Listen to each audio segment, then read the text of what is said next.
샬롬. 오늘 또 하나님의 은혜와 평강이 여러분 가운데 함께 하기를 축복합니다.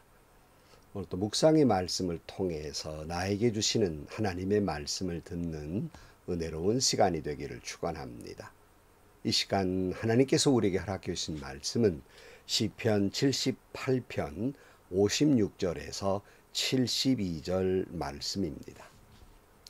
그럼에도 그들은 가장 높으신 하나님을 시험하고 거역하면서 그의 법도를 지키지 않고, 그들은 그들의 조상들처럼 빗나가고 배신하여 느슨한 활처럼 엇나갔다. 그들은 산당에 모여 그의 노를 격동하며 조각한 우상을 섬기다가 그를 진노하게 하였다. 하나님께서 듣고 노하셔서 이스라엘을 아주 내버리셨다. 사람과 함께 지내시던 그 천막 실로의 성막을 내버리셨다. 주님의 능력을 나타내는 궤를 포로와 함께 내주시고 주님의 영광을 나타내는 궤를 원수의 손에 내주셨다. 주님의 백성을 칼에 내주시고 주님의 소유의 분노를 쏟으셨다.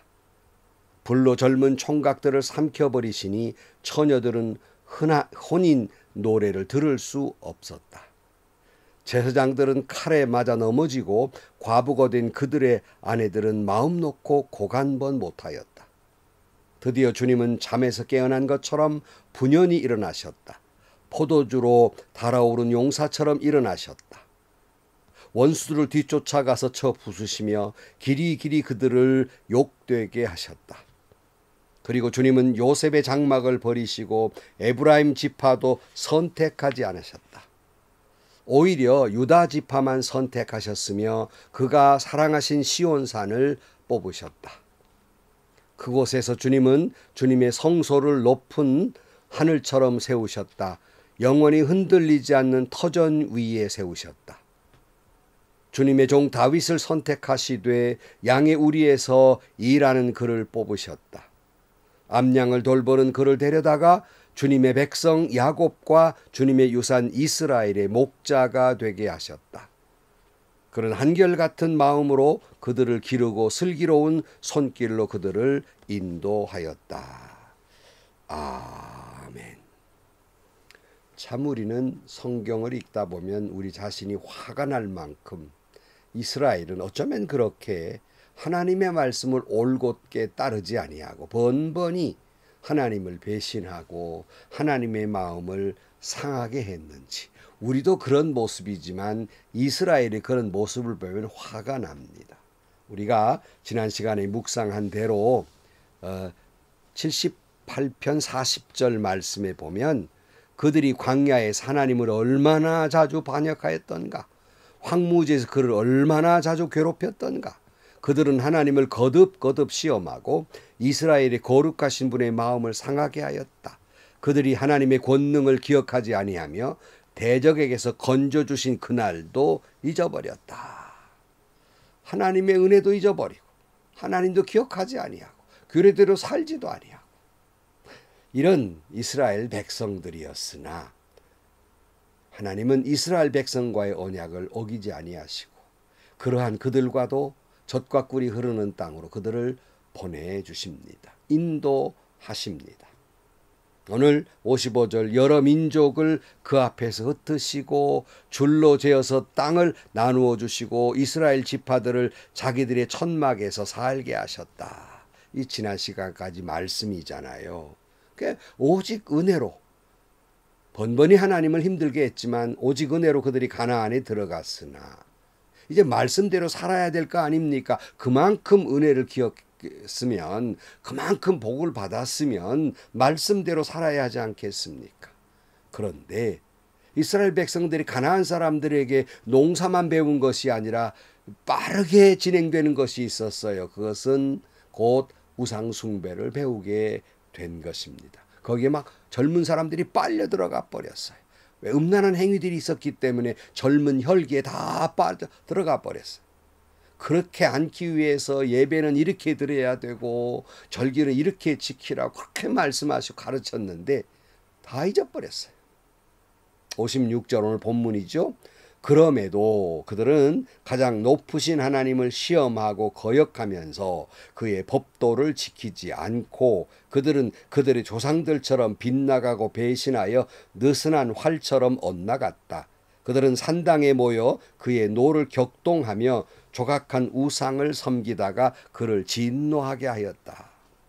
느슨한 화살처럼 엇나갔다. 화살이 팽팽하지 않으면 화살이 곧바로 날아가지 못하잖아요. 그래서 죄라는 단어를 히브리어로 하마르티아, 빗나간 화살이라는 뜻이에요.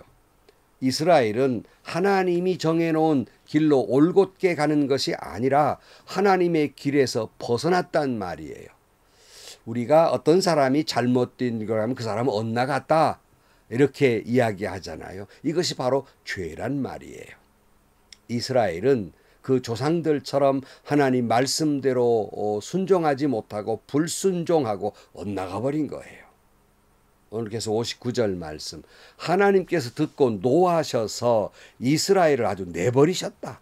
사람과 함께 지내던 그 천막 실로의 성막을 내버리셨다. 주님의 능력을 나타내는 괴를 포로와 함께 내주시고 주님의 영광을 나타내는 괴를 원수의 손에서 내주셨다. 주님의 백성을 칼로 내주시고 주님의 소유의 분노를 쏟으셨다. 불로 젊은 총각들을 삼켜버리시니 처녀들은 혼인 노래를 들을 수 없었다. 제사장들은 칼에 맞아 넘어지고 과부가 된 그들의 아내들은 마음 놓고 곡 한 번 못하였다. 하나님의 진노는 이스라엘을 버리신 거예요. 물론 죄 지은 사람에게 하나님이 친히 벌하시기도 하지만 우리가 두려운 것은 하나님이 우리를 버리시는 거예요. 하나님이 우리를 버리셨다는 것은 하나님이 지키시고 보호하시고 사랑하신 그 품을 거두셨다는 말씀입니다. 그것이 두려운 것은 하나님이 그와 같이 그들을 버리시자마자 그들은 포로로 끌려가지를 않나, 원수의 손에서 죽임을 당하지 않나, 칼에 찔리질 않나, 제사장들도 칼에 맞아 넘어지지를 않는가, 남자들이 죽으니 혼인 노래를 부르지도 못하고 남편이 죽었으나 마음 놓고 곡을 하지도 못하는 절망 속에 빠지게 된 거예요. 여러분, 우리가 오늘 평안히 사는 것은 내가 훌륭해서 그렇게 사는 것이 아니라 내 눈으로 보이지 않고 내 손으로 만져지지 않지만 하나님의 끊임없는 지키심과 보호하심과 사랑하심이 있기에 오늘 우리가 여기에 이른 것입니다. 그러나 만약 우리가 죄에 빠지면 진노하신 하나님이 우리를 선한 사람을 망쳐서 벌되게 하는 것이 아니라 은혜와 사랑을 거두는 거예요. 그렇게 될 때 우리는 스스로 망하는 거예요. 스스로 벌받는 것이라는 말씀입니다. 그러나 여러분, 사랑하는 성도 여러분, 하나님이 우리를 벌하시는 것은 완전히 망하게 하라는 것이 아니라 다시 하나님의 품으로 안으시기 위함입니다. 땅에 엎드려 떼쓰는 아이를 엄마가 그저 너 그럼 여기 있어 그러고 빼놓고 가잖아요. 그래도 완전히 떠나진 않아요. 따라오나 안 오나 보잖아요. 그렇게 버리고 떠난 것은 따라오도록 인도하기 위함이고 그를 다시 품에 안기 위함이 아니겠습니까? 하나님은 버리셨다 그렇지만 잠시 버려둔 것이고 하나님은 결코 우리를 떠나지도 버리지도 아니하십니다. 그의 얼굴을 우리에게서 결코 돌리지 아니하십니다. 65절입니다. 드디어 주님은 잠에서 깨어난 것처럼 분연히 일어나셨다. 포도주로 달아오는 용사처럼 일어나셨다. 원수들을 뒤쫓아가서 쳐부수시며 길이길이 그들을 욕되게 하셨다. 그러니까 하나님께서 다시 일어나신 거예요. 왜요? 이스라엘이 회개하고 돌아온 것이 아니라 하나님은 더 이상 우리의 신음과 고통을 그냥 봐둘 수가 없어요. 하나님의 긍휼이 불붙는 것 같아서 하나님의 진노로 고통받고 있고 슬퍼하고 있는 우리를 그냥 두고 보실 수가 없었던 거예요. 그래서 길을 열어주시고 회복의 길을 열어주신 겁니다. 67절이에요. 그리고 주님은 요셉의 장막을 버리시고 에브라임 지파도 선택하지 아니하셨다. 요셉의 장막을 버리시고 에브라임 지파를 선택하지 아니하셨다는 말씀은 우리가 앞에서도 이미 나왔습니다마는 이스라엘이 가나안에 입성한 후에 회막은 길갈에서 실로로 세워집니다. 그리고 요셉 지파 에브라임 성소에 세워진 거예요. 그런데 이 실로에서 아까 나왔잖아요. 언약궤를 빼앗겨버리고 맙니다. 엘리 제사장과 그 아들 홈니와 비느하스가 하나님을 멸시하고 마음대로 하니까 하나님께서 그 실로를 떠나버리신 거예요. 다시는 실로로 돌아가지 않습니다. 그리고 새로운 사람을 택하여 세웁니다. 68절이에요. 오히려 유다 지파만 선택하셨으니 그가 사랑하신 시온산을 뽑으셨다. 그곳에서 주님은 주님의 성소를 높은 하늘처럼 세우셨다. 영원히 흔들리지 않는 터전 위에 세우셨다. 하나님은 당신의 마음에 합한 유다 지파의 다윗 왕을 세우시고 예루살렘을 시온산을 성소로 택하십니다. 그러니까 요셉의 장막을 버리시고 유다 지파의 시온산을 택하게 되신 것입니다. 70절이에요. 주님의 종 다윗을 선택하시되 양의 우리에서 일하는 그를 뽑으셨다. 암양을 돌보는 그를 데려다가 주님의 백성 야곱과 주님의 유산 이스라엘의 목자가 되게 하셨다. 그는 한결같은 마음으로 그들을 기르고 슬기로운 손길로 그들을 인도하였다. 그랬어요. 그걸 열왕기상에는 이렇게 말씀하고 있습니다. 열왕기상 11장 31절에 보면 여로보암에게 말하였다. 10조각은 그대가 가져가십시오.